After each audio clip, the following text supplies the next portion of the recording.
নমস্কার, সুপ্রভাত। আমি সুপর্ণা ব্লগের সুপর্ণা চলে এসেছি তোমাদের সাথে ছোট্ট একটা ভিডিও নিয়ে। আজ হচ্ছে জানুয়ারি 16 তারিখ, 16, 17, 18 এই 3 দিন আমি কেকের ক্লাসের জন্য ভর্তি হয়েছিলাম। কেকের ক্লাস করার ইচ্ছা অনেক, কেক বানানো শেখার। যদিও আমি জানি কিছুটা বানাতে, তবে প্রথম স্টেপটা জানি, তারপরের স্টেপগুলো জানতাম না। তাই জন্য ভাবলাম যে কেকের ক্লাসটা একটু করে একটু বাকি কাজগুলো শিখে নিই, তাহলে একটু শেখা থাকলে বাড়িতে করতেও সুবিধা হবে।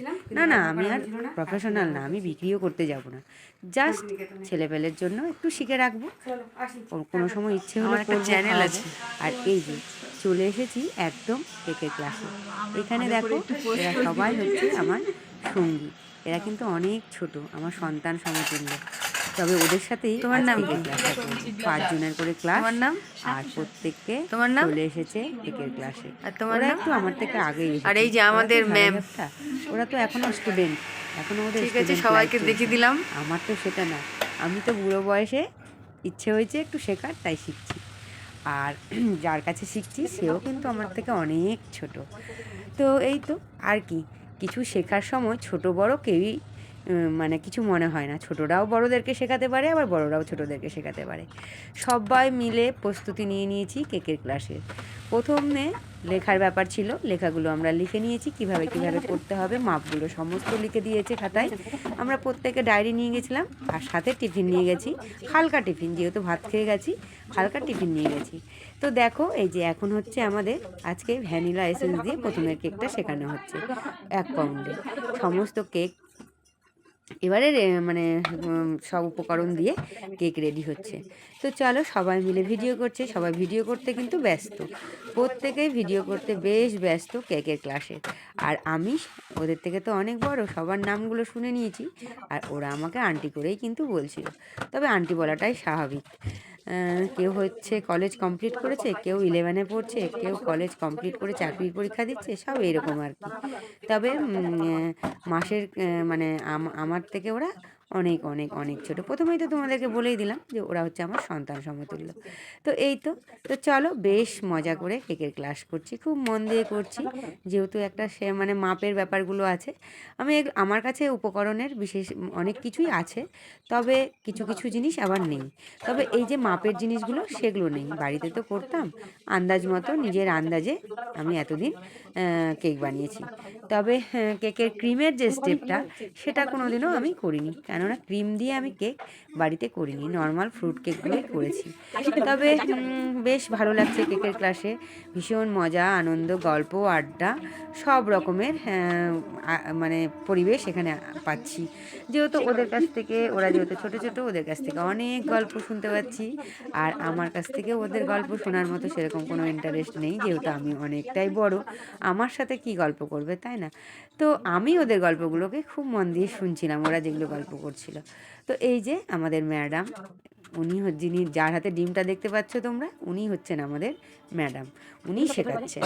তো এই তো শিখছি এখন। আর আমি মনে করি শেখার মনে হয় কোনো বয়স লাগে না, তাই না? যে কোনো বয়সেই, যে কোনো সময়, যে কোনো দিন শেখা যায়। শেখার তো শেষ নেই, তাই না? পড়াশোনা করারও যেমন শেষ নেই, তেমনি হাতের কাজও শেখার কোনো শেষ নেই।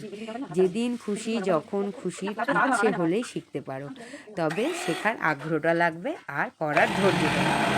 রান্না করা বা রান্নাঘরে কাজ করা ভীষণ কিন্তু ধৈর্যের ব্যাপার। রান্না করাটা ভীষণ ধৈর্যের ব্যাপার। সমস্ত উপকরণ জোগাড় করে রান্না করে রান্নাটাকে ভালোভাবে রেডি করে প্যাকেটে করে পরবর্তীতে পরিবেশন করা ভীষণ একটা ধৈর্যের ব্যাপার বা অনেকটা সময়ের ব্যাপার। চটজলদি কিন্তু কোনো কাজই হয় না, তাই না? তো রান্নাটা আগে অতটা ভালোবাসতাম না, তবে এখন যেহেতু মানে ফেসবুক আর ইউটিউবে চলে এসেছি, বিভিন্ন রকমের রান্নাগুলো দেখে দেখে করতে বেশ ভালো লাগে, এবং আমার পরিবারের সামনে প্রেজেন্টেশন করতে আরও বেশি ভালো লাগে। তোমাদেরকে যদি ভিডিও না দিতে পারি, সেটা রান্নারই হোক আর মানে ভিডিওই হোক, আর বা পরিবারের কাজ কর্ম, নিজের লাইফস্টাইল শেয়ার করতে যদি না পারি, তাহলে সেদিনটা যেন মনে হয় কী করলাম না। এটা একটা মানুষের জীবনের মানে খুব ভালো মুহূর্ত, যেটা হচ্ছে নিজের জীবন কাহিনীটাকে তুলে ধরা। সবাই দেখছে, তবে ভালো মন্দ লোক তো পৃথিবীতে আছেই, তাই না? কেউ ভালো বলবে, কেউ মন্দ বলবে। যারা ভালোভাবে নেবে তারা ভালো বলবে, আর যারা সমালোচনা করার ওস্তাদ, যারা সমালোচনা করে তারা সমালোচনাই করবে, তারা ভালোভাবে নেবে না। তো এই তো হচ্ছে ব্যাপার। তবে আমরা যারা ভিডিও করি, ভিডিও না দিতে পারলে ভীষণ খারাপ লাগে এবং ফাঁকা ফাঁকা লাগে, যে কী একটা কাজ যেন আজকে হলো না। মানে প্রতিদিনের জীবনে, প্রতিদিনের নিত্য দিনের আর কি যে জীবন কাহিনী, তাতে যেন কিছু একটা বাদ পড়ে গেল। তবে ভিডিও করে কাজগুলো করতে অনেকটা সময় লাগে, ওই জন্য রেগুলার ভিডিও দেওয়া যায় না। তার কারণ হচ্ছে যে ভিডিও করতে তো সময় লাগে না, প্রতিদিন এক একটা না এক একটা কাজ থাকে, আর আমার প্রতিদিন একটু বাইরে যাওয়া থাকে। ব্যাপারটা ওই জন্য একটু জটিল হয়ে যাচ্ছে। আগে তো বাড়িতেই থাকতাম আর দোকানে যেতাম, তো ওই জন্য তখন রেগুলার ভিডিও দিতে পারতাম। এখন যেহেতু টাইমে আমাকে একটু ট্রেন ধরতে হয়, যেতে হয়, ওই জন্য প্রতিদিন আর ভিডিও করতে পারি না। তবে ফেসবুকে ছোট ছোট ভিডিওগুলো অবশ্যই দিচ্ছি, আর ইউটিউবেও কিন্তু শর্টস আমি দিই, আর কয়েকদিন পর পর বড় ভিডিও দিই। তো দেখো কেক বানানোর প্রস্তুতি চলছে, অনেকটাই হয়ে গেছে, প্রায় অনেকটা রেডির দিকে। তো আজকে উনি আমাদেরকে দেখাবেন ভ্যানিলা এসেন্স দিয়ে 1 পাউন্ডের একটা কেক, আর আগামীকাল মানে 17 তারিখে আমরা নিজেরা বানাবো। তো এক একজন এক একটা, কেউ হচ্ছে রেড ভেলভেট বানাবে, কেউ হচ্ছে রসমালাই বানাবে, কেউ চকলেট, কেউ হচ্ছে ডল কেক। তো ডল কেকটা আমি বানিয়েছিলাম, আর সাথী বানিয়েছিল রেড ভেলভেট। ওর কেকটা যা খেতে হয়েছিল না, কি বলবো তোমাদের, অসাধারণ মানে কেকটা বানানো হয়েছিল, তুলনা হয় না। রসমালাইটাও ভালো হয়েছিল, দীপ্তি বেশ সুন্দর একটা কেক বানিয়েছিল, আর সঞ্চিতার কেকটা দারুণ হয়েছিল। তবে আমি কিন্তু ফুলগুলো তৈরি করতে খুব মানে হয়ে পড়েছিলাম, হ্যারেস হয়ে পড়েছিলাম। প্রথমে আমার হচ্ছিলই না, তবে দেখতে প্রত্যেকটা কেকই সুন্দর হয়েছিল, খেতেও প্রত্যেকটা কেক দুর্দান্ত হয়েছিল। তবে সব থেকে সুন্দর হয়েছিল রেড ভেলভেটের টেস্ট। হ্যাঁ, আর মাধবী বানিয়েছিল এগলেস।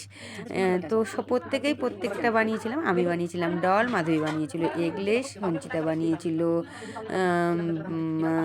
ম্যাঙ্গো, আর মানে ম্যাঙ্গো ফ্লেভারের, আর দীপ্তি বানিয়েছিল রসমালাই, আর সাথী বানিয়েছিল রেড ভেলভেট। এই তো 5 জনে 5টা কেক বানিয়েছিলাম। তো চলো আজকের মতো কেক বানানোর প্রথম দিনের কাজগুলো কিছুটা হয়ে এসছে, বা শেষের দিকে। এখন হচ্ছে ওটাকে ওভেনে বসিয়ে দিবে। তবে ওভেনে মানে হচ্ছে গ্যাসেই আমাদেরকে করে দেখাবে। আর কালকেরগুলো যেগুলো আমরা সবাই মিলে করব একটা একটা করে, সেগুলো ওটিজিতে করা হবে। তো এই তো তো এখন হচ্ছে গ্যাস জ্বালিয়ে গ্যাসের উপরে সসপ্যানের মধ্যে বসিয়ে দিবে। তো আমি আবার জিজ্ঞাসা করলাম যে অনেকে তো লবণ দিতে দেখি ইউটিউবে, তো বললো না দরকার নেই, লবণ দিতে হবে না। তো বসিয়ে দেওয়া হয়েছে কেকটাকে। আর আর মানে এটা ডবল ডবল যে হয়, ওই কেকটাকে বানানো হবে এটা। তো একটা বাটি বসিয়ে দেওয়া হয়েছে, আর একটা বাটিতে ঢালা হচ্ছে, না সরি বসানো হয়নি, এখন প্রিহিট করতে দেওয়া হয়েছে। আর দুটো বাটিতে ব্যাটারটা ঢালা হয়ে গেছে। তবে অনেক কিছুই এখানে শিখলাম, এত কিছু তো আর বাড়িতে জানতাম না, নর্মালভাবে কেকটাকে বানাতাম। তো এখানে অনেক কিছু জানলাম, যে আমারটা কেন সফট হতো না, সফট হওয়ার কারণটা এই যে এখন হচ্ছে গ্যাসের ওভেনে এই যে কেকটাকে বসিয়ে দিল আর ঢাকা দিয়ে দিল। তো চলো এই যে কেকটা মোটামুটি হয়েই এসছে। তো আমরা খুলে দেখলাম যে কতটা হয়েছে, আর টুথপিক ঢুকিয়েও দেখে নিয়েছি, বেশ পরিষ্কারভাবে একদম উঠে চলে আসছে টুথপিক। আর এই যে দেখো একদম মানে কমপ্লিট। আর এই যে ওটিজিতে এখন হচ্ছে বোঝাচ্ছে আমাদেরকে কোনটাতে কত ডিগ্রিতে কিভাবে দেওয়া যাবে। তো এই তো কেকের ক্লাসে মানে চলছে আমাদের শেখার পর্ব। তো তারপরে হচ্ছে আজকের ক্লাস অফ হলে তারপরে আবার আগামীকাল আসবো। তবে আমি প্রথমে ভাবছিলাম, মানে যখন আমার জানা ছিল না, যে মনে হয় অনেক দিন লাগে। তো না, কেকের ক্লাস 3 দিনেই যথেষ্ট, 3 দিনেই কমপ্লিট হয়ে যায়। তো চলো এই যে রেড ভেলভেটটা রেডি। রেড ভেলভেটটা দেখো কি সুন্দর হয়েছে না, ভীষণ সুন্দর হয়েছে। এবারে রেড ভেলভেটটা ওটিজিতে ভরে দিয়েছে, আর এদিকে আমরা এখন টিফিন করছি। এটা কিন্তু সেকেন্ড ডেতে এখন বসে বসে আমরা টিফিন করছি। আর টিফিন খেয়ে তারপরে আবার বাকি কাজগুলো হবে। তো কি বলবো, মানে অনেক দিন পর বাইরে বেরোলাম। বাড়ি, ঘর, সংসার, ছেলেপেলে, দায়িত্ব, কাজকর্ম করতে করতেই সকাল থেকে সন্ধে হয়, সন্ধে থেকে আবার সকাল হয়। প্রতিদিনের যা সিস্টেম, প্রতিদিনের যা নিয়ম। তো এখন আমরা এখানে বসে বসে গল্প করছি আর টিফিন করছি। তো কেকটা শেখে ভালোই হয়েছে। তবে এই ভয়েসটা আমি অনেক দিন পর দিচ্ছি। কিছুতেই ভয়েস দেওয়ার জন্য সময় করে উঠতে পারছিলাম না। তবে হ্যাঁ, রান্নাবান্না করার আগ্রহটা দিনে দিনে যেন বাড়ছে। কী করি কী করি। তবে সত্যি কথা বলতে, আমি যে সারাটা দিন কাজকর্ম করি, আমার এখনও পর্যন্ত সেরকম কোনো ক্লান্তি আসে না। আমি রাত্রি প্রায় 12:30 1টায় ঘুমোই, আর সকাল 5:30 পৌনে 6টায় উঠে যাই। ওই যে উঠি, আবার ঠিক ওই 12:30 1টাতে আবার ঘুমোতে যাই। তবে ঘুমের টাইমটা একটু কম হয়ে গেছে, ঘুমটা আরেকটু 1 ঘন্টা বেশি হলে খুব ভালো হয়। তবে উপায় তো নেই, যেহেতু তুতানের সকালেই স্কুল, 5:30টার মধ্যে না উঠলে আমি ওকে রেডি করে পাঠাতে পারবো না। ওই জন্য আমাকে 5:30 পৌনে 6টাতে উঠতেই হয়। তবে শীতের দিন একদম উঠতে ইচ্ছে করে না, খুব জোর করেই উঠি। উঠে কিছুক্ষণ বসে থাকি, তারপরে বসে থাকতে থাকতে তারপরেই মানে উঠে নামি। কিন্তু কিছু করার তো নেই, উঠতে তো হবেই। আর আমি এখনো পর্যন্ত বুঝে উঠি না, মানে আমার মানে হয়নি কোনো দিনও যে দেরি করে ঘুম থেকে ওঠা, 8টা 9টায় ঘুম থেকে ওঠা। মানে আমি কোনোদিনও ওইরকমভাবে উঠিনি। বাইরে গেলেও ভাবি যে হয়তো ঘুরতে গেলাম বছরে একবার, তখন হয়তো ভাবি একটু শুয়ে থাকি, দেরি করে উঠি, বাড়িতে তো উঠছি, বাড়িতে তো করতেই হচ্ছে। কিন্তু বরঞ্চ বাইরে গেলেই তাড়াতাড়ি আরও ঘুম ভেঙে যায়। কোথায় ঘুম হয়? ঘুম তো হয় না। ওখানে বরঞ্চ আরও সকাল সকাল ঘুম ভেঙে যায়। যেহেতু আলগা বিছানা, আলগা ঘর, আলগা জায়গা, হ্যাঁ? তো ওই জন্য এই যে দেখো, রেড ভেলভেট আর আরেকটা যে মানে হয় সঞ্চিতারটা, না হলে দীপ্তিরটা একটা ঢোকানো হয়েছিল। তো এইটা হচ্ছে আমাদের পরের দিনের মানে কেকটাকে কী করে কাটবো, কী করে ক্রিম লাগাবো, সেই সব জিনিসগুলো আমাদেরকে দেখানো হচ্ছে। আর দেখো, বলছি যে দেখো কি সুন্দর, কত মানে নরম হয়েছে, একদম স্পঞ্জি হয়েছে, একদম মানে তুলতুল করছে। এইবারে আমরা কেকটাকে সুন্দরভাবে কাটাটা দেখাচ্ছে আমাদেরকে। তো এই তো তবে আমার একটু কাটতে অসুবিধা হচ্ছিল, আমার যেহেতু চোখের সমস্যা আছে, ওই জন্য আমি ঠিক মতো মাপটা আর বুঝতে পারছিলাম না। তো ওই জন্য আমার আমার কাটাটা মানে আমি সম্পূর্ণটা নিজে কাটতে পারিনি। মানে বসাতে গিয়ে আমার একটু এলোমেলো হয়ে যাচ্ছিলো চাকুটা, মানে ট্যাড়া ব্যাকা হয়ে যাচ্ছিলো, কম বেশি হয়ে যাচ্ছিলো। তো এই তো তো সব কিছুই জানলাম, শিখলাম, সব কিছুই মানে শিখে বেশ আনন্দ পেলাম মানে কেক বানাতে গিয়ে। আর এই দেখো, এটা হচ্ছে আমাদের লাস্ট দিন। এই দিন আমরা কেকগুলোকে ফিনিশিং করেছিলাম। ফিনিশিং করার পর ভীষণ সুন্দর লাগছিলো। এটা দীপ্তি করছে। ভীষণ সুন্দর হয়েছে দীপ্তির কেকটা, খুব ভালো হয়েছে। আর প্রত্যেকটা কেকই অসাধারণ খেতে হয়েছিল, কি বলবো। দেখো, সুন্দর করেছে দীপ্তি কেকটা। এই ফুলগুলো করতে আমার একটু প্রথমে খুব অসুবিধা হচ্ছিল। আমার ফুলগুলো খুব একটা ভালো হয়েছিল না, ফাঁকা ফাঁকা হয়ে যাচ্ছিল। তবে দীপ্তির ফুলগুলো ভীষণ সুন্দর হয়েছে। তো চলো, এইবারে সব কিছু তোমাদেরকে দেখিয়ে তারপরে কেকের ক্লাস থেকে টাটা বাই বাই করবো। তো কেকের ক্লাসে যেতে গিয়ে না বেশ অভিজ্ঞতা হয়েছে, নতুন একটা জায়গা দেখেছি, যে এই জায়গাটাতে আমি কোনোদিনও যাইনি। তবে এই যে কেকের ক্লাস করতে গিয়েই কিন্তু প্রথম গেলাম। এই দেখো, আমাদের কেকের মানে সব কিছু কমপ্লিট। এই যে স্বাতী, দীপ্তি, মাধবী, সঞ্চিতা প্রত্যেকে এখানে দাঁড়িয়ে গেছে। এই দেখো, পরপর দীপ্তি আছে, তারপরে স্বাতী আছে, তারপরে সঞ্চিতা আছে, তারপরে মাধবী আছে। মাধবী কিন্তু খুব ছোট্ট, 11-এ পড়ে। আর এই দেখো কেকগুলো, রেড ভেলভেট, ডল, তারপরে হচ্ছে ভ্যানিলা এসেন্স দিয়ে, আর রসমালাই, আর হচ্ছে এগলেস। এই 5জনের 5টে কেক বেশ সুন্দরভাবে সাজিয়ে গুছিয়ে আমরা এখন ফটো সেশন করছি।